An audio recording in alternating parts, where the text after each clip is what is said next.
Welcome back to another E3 special. Yes. We're talking about trends in this particular episode. Yes, we are. We just discussed all the motion crap. We went over all that thoroughly. We explored, every angle. Yep. See what I did there? You did.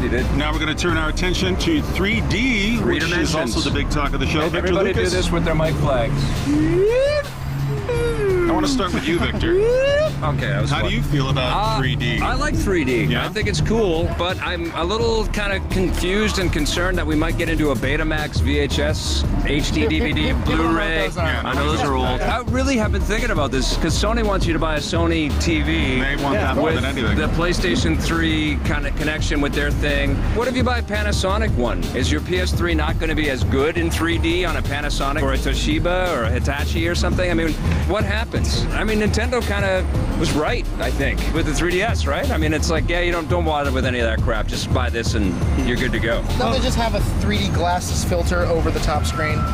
That's why you don't need the glasses, because the filter's already on the damn screen. I know. What is kind of strange, though, is as you walk around the show floor and you see people wearing these glasses in the various booths, you compare it with the trend towards connected, removing heads-up displays and, making gaming more transparent. Yeah. And this is a big step in the other direction. You could not look like you're gaming more than if you're wearing these stupid glasses in your living room.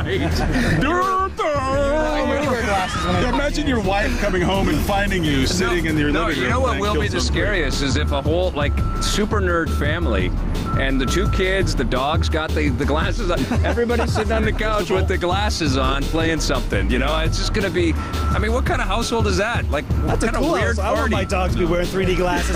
Like they'll connect them all. Steve, what did you try on the glasses? What'd you think? I thought it was really cool. The Killzone in 3D looks awesome. It really does. But Sony's interest in 3D is a little self-serving because they're pushing this 3D content. It because feels that way, yeah. behold, you can buy a 3D Bravia. You expect them to be altruistic? They're a company who exists to make money. Yeah. Xbox, Microsoft gave away free Xboxes. But they could be a little more clever about it. I hear what Steve's saying. Like there's something very 3D. I blatant. don't know who's got it. Have any of you guys got 3D capable One TVs? thing that is cool, though, with Sony is that the firmware upgrade's already out, right? So we have the PS3 is ability a in our 3D built-in. machine. That is cool. It's all there, and there's free stuff there that way. But until that firmware gets me a free 3D television, it's going to be useless. If people start actually going out and buying these new 3D televisions, then the gaming will make sense. But until that happens, and I don't see that happening at least this year, I'm not going to buy it. We're the litmus test. We tried some of these 3D games. Anything good enough to make you want to buy a 3D set? I want one. Yeah, Killzone 3 in 3D is spectacular. Gran Turismo in 3D is spectacular. But I think it's a mistake to think that they think every gamer is going to buy this. I don't think that they are under that illusion. And I think their press conference showed that in the sense that they showed this tiny portion of stuff in 3D at the beginning, and then they went and showed these games again, like Gran Turismo, for example, not in 3D. Yeah. And I think that it is really going to be a slow to adopt market, and I think that's okay, but I'm glad a company is pushing forward on it. 3D is going to get better, and I think that's going to be a hesitation for everybody. We're going to see this technology improve, and why would you want to be the early adopter and jump in now when your neighbor gets it a year later and it's going to be a better TV I set? also think that there's going to be a point in the next couple of years where if you buy a TV, it's just going to have 3D functionality in it. You're not going to be able to buy a new television, and maybe people won't buy new televisions fast, but there's going to be a point at which it just exists in your television. It's just like the jump to HD.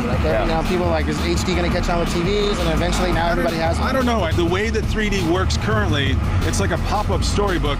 Like you see a static object that kind of comes out of the screen, but there's no depth to it really, even though that's the whole point of 3D. I'm not a fan. I was not really impressed with Killzone 3. I'm on the fence with 3D for now. I think the real missing ingredient here is our games that don't just look more interesting in 3D, but somehow make use of that depth and make use of the space so that That's a you good feel point. like you're really getting I a want new to see experience. if We haven't Kinect seen is that. going to work and 3D is going to work.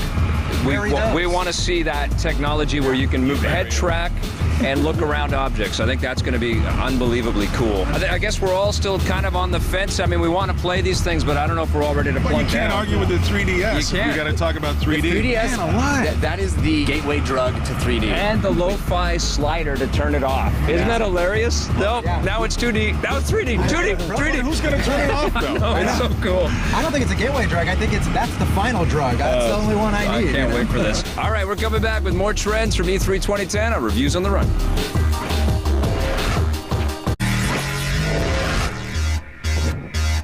Welcome back to Reviews on the Run. We are talking about some of the bigger trends happening at E3 2010.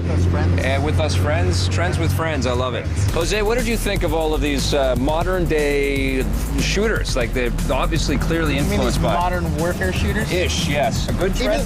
No, it's not. The biggest jump from the traditional first-person shooters we were playing before Modern Warfare 2 came out and blew our faces off. Yeah. Now it's like, oh, I saw the new, Medal of Honor. Looks kind of like Modern Warfare. There isn't a homogenization that's going on right now, and in fact, I remember I saw so many of these things that I started coming up with fake names: Call of Warfare, Modern Battlefield, Return to Nam 4. I hope it's as good as the third one. Yeah, that's right.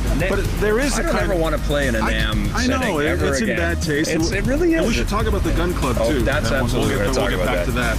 Do you think there's too many of these shooters that just, how do you tell the difference now? When I saw the Black Ops trailer kicking off the Xbox press conference, I'm not interested anymore. I've played that game. I know. Let's push beyond that. Let's find some other way to engage us besides just throwing every killing each special other, effect in the. The gun club is something that we definitely got to get into. But does it feel like it's almost going to become the Counter-Strike, where it's just like a new levels or something that these games feel like for the elite shooter crowd, the people that only play these types of games? That's what Medal of Honor is actually going for. They are going for a skill-based, absolutely hardcore skill-based tier 1 player. That's the whole idea. THQ has a game called Homefront, which sort of marries a Half-Life 2, maybe Fallout 3 kind of aesthetic with the same Modern Warfare 2, like, here's a big, amazing scripted event, now there's flames everywhere. I don't know why games can't get away from it. There have been some shooters this year that are getting really far away from it, like Bulletstorm, which we'll talk about. Yes. So not every game's doing it, but the ones that are. Yeah, there's lots of good shooters, and we'll talk about that in another show, but I think categorically, if you're talking, stuff that's interesting to the mass of us, I think it's like science fiction stuff, right? Like, where there's a real story embellishing this. I don't want to go to Afghanistan. It makes me feel terrible. You do. Well, let's talk about this gun club. Jeff, what did you think when you saw the big gun club announcement at the EA press conference? I think that's cool. It's kind of what Ubisoft has already done, right? With you connect or you play. Yeah. I do play. Yeah. And I connect and I do lots of things. It's like achievements on top of achievements. Yeah. I think all that stuff is cool. There's a lot of social media being introduced into gaming, which I think is great. I like all that stuff. There's certainly a wide spectrum of quality. I was very impressed with Homefront. I thought Homefront brought a differentiation as far as tone and storyline. It's fictional, that was really cool. Right? Like there's some real. It's like near future. If Korea invaded the United States right now, what would happen? That sounds more interesting. And the Ghost Recon Future Warrior looks cool too. Sure. Yeah. Let's go back to the gun club for a second. I agree with you about the social media aspect of it. I think that's really cool. Yeah. It's just I don't think maybe it does. Just the name. I don't think it does the medium any favors by celebrating gun culture. Completely and agree. it just made me cringe a little when the Steve Earle song comes on. I didn't like it. And I don't know. And after they announced the name, I felt I cringed. Maybe it's the Canadian in me, but that's how I felt. But I think it also, did you flex? I think it also sells short the idea that, gamers and shooter fans don't just play every shooter. I don't like military shooters necessarily. I might like Dead Space or a different kind of shooter. They're trying to sell you everyone. They're trying to say that like this is for people who just love shooting things, and I don't think people just love shooting things. I'm gonna call it Unk Love. Gun Club. Any other big trends that you guys noticed that we definitely should touch on?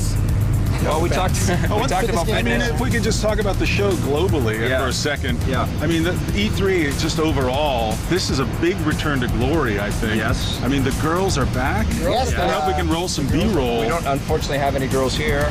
But we had one. You can girls back. The We gotta work that out. But the booths feel bigger than ever. Crowds are bigger. Yep. The BO is back. The BO is back in a big way. The parties are big and ridiculous now. They're big. It's all big again. And I think we're all going, wait, maybe we didn't mind it when it was smaller. Why are we such jerks? I don't know. We all bitched and moaned, and now it's big, and we're like, I like it small. Let's go back to Santa Monica. I don't like it because it's so hot now. It just proves that the game press can complain about anything. We should. Yeah, that's a good point. Better trends this year than last year? Better E3 this year I than feel like last year? there's fewer celebrities. Remember the Microsoft press conference? Yeah. You had the Beatles, you had Steven Spielberg, you had James Cameron at Ubisoft. Well, this That's year you missing. got to hang out with Felicia Day for a second. I did for a brief second. Joe Montana at the EA press conference. That was it. We may have played the best games of 2010 before problem, E3. right? Yeah. Mass Effect 2 and Red Dead Redemption especially, and Mario Galaxy 2. We were talking about this on the way here, and it did seem like there's an inherent malaise to coming to E3 this year because is we have a huge stack of awesome games at home that we haven't even gotten to yet. And some of us got new Xboxes. And usually we come here and we're starving for new games. And this year we're not starving for new games. Another big trend, maybe the biggest trend that I noticed, is Q1 is the new Q4. Yeah, because a lot of release dates were all about that, It's like the right? whole year is now open for huge titles. Yes. Epic Mickey, the win. Epic Mickey was really rocking. Well, we'll talk about the games. How about that? We'll do another special. Let's do it. There we go. More specials. We are just going to keep delivering. That's what we do here. We're coming back with another special tomorrow, so make sure you tune in for that. We're going to talk about the best games per category at E3 2010. You do not want to miss that. Korea's annexation continues to spread despite the... Today, the Greater Korean Republic launched their latest communication satellite, claiming it will bring a message of peace to the entire world.